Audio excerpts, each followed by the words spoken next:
But first, some late-breaking news tonight.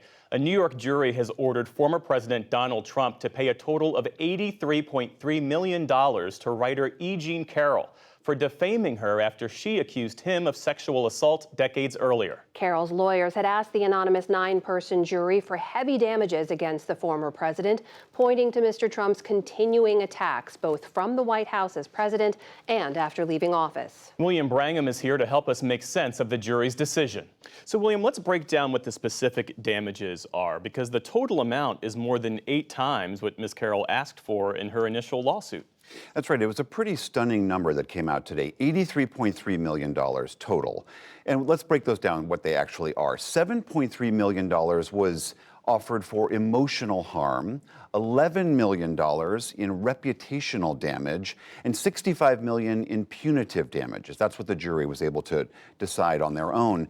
And let's talk a little bit about each of those individually. The emotional harm was for what E. Jean Carroll said was this torrent of abuse that she suffered through after the then president defamed her.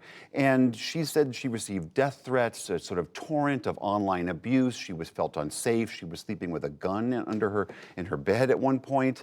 So the jury gave her $7 million for that. She also said that her career basically fell off a cliff and that she stopped getting interviews, she stopped going on morning TV. Only thing anyone ever wanted to talk to her about was Donald Trump. And with the specter of her out there calling her a liar and a quote, whack job, as he did, they awarded her $11 million for her reputational repair. $65 million was the punitive damages. That's what she was offered. That's what the jury could basically decide if they wanted to punish the former president, and that's the number that they chose. It is worth remembering she already received $5 million from her previous civil case, where the former president was found liable for sexually abusing her and defaming her. So this is now on top of all that. The $65 million in punitive damages, that number really stands out. What did Ms. Carroll's team argue that the jury was then led to arrive at that number? That's right. The punitive damage number really is the one that jumps out. And Carroll's lawyers all along had been arguing that if you want to stop Donald Trump from continuing to make these now unfounded claims about E. Jean Carroll, that money is the only way that you're going to do that. We should note the former president has continued to make these statements about her. Every time he talks about this case, he calls her a whack job. He says she's a liar. He says he's never met her. He says he never did anything to her. He says she made this all up to sell a book. 30, 40 consecutive Truth Social posts earlier this month he put out about her. In a single day. In a single day, yeah. Exactly. Before they rested their case yesterday, Carroll's lawyers posted long swaths of video of the former president boasting about his wealth as a way of sort of priming the jury to remember this is a very wealthy man and maybe you ought to take advantage of that.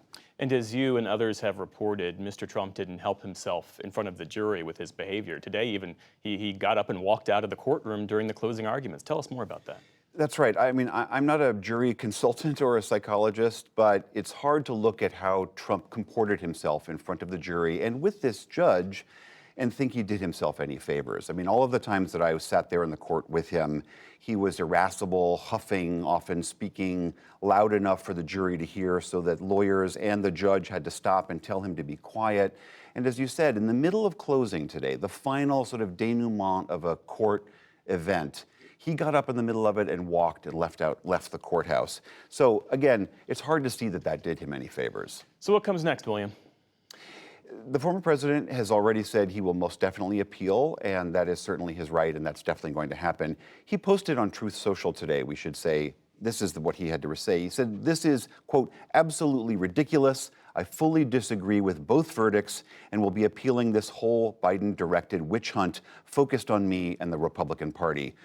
Again, it's worth stating again, as we have before, there is no evidence that this is connected to the Biden White House at all. This was a civil case brought by an individual person, not a governmental entity, certainly nothing related to the Biden administration whatsoever.